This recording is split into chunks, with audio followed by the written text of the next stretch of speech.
लहान बाळांसाठी नाचणी सत्व, त्यासाठी मी 1 वाटी नाचणी घेतली आहे। नाचणी आपल्याला चांगली स्वच्छ पाण्याने धुवून घ्यायची आहे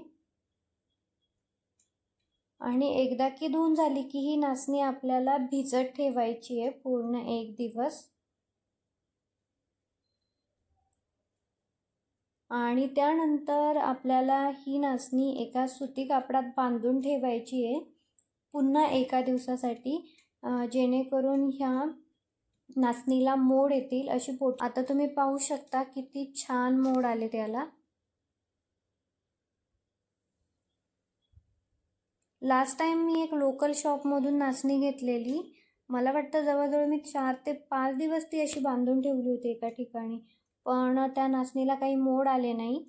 म्हणून ह्यावेळेस मी डीमार्टमधून नाचणी आणली आणि पहा एका दिवसातच किती उत्तम मोड आले त्याला।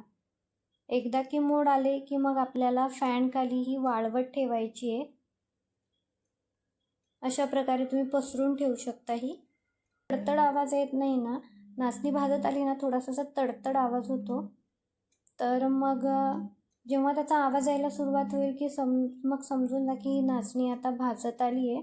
मस्त अशी ही नाचणी भाजून घ्यायची आणि एकदा की ही नाचणी भाजून झाली की मग आपल्याला ही मिक्सरला बारीक करून घ्यायची आहे।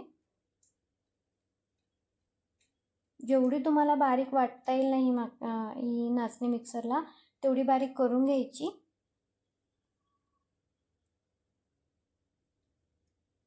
अशा प्रकारे करून घेऊ शकता तुम्ही।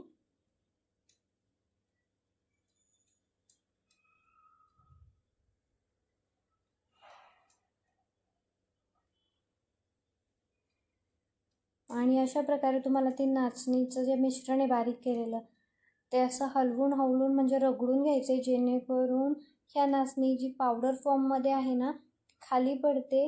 आपले नाचणी सत्व रेडी आहे आता। तर कसा वाटला माझा आजचा ब्लॉग नक्की मला कमेंट करून सांगा। थँक्यू।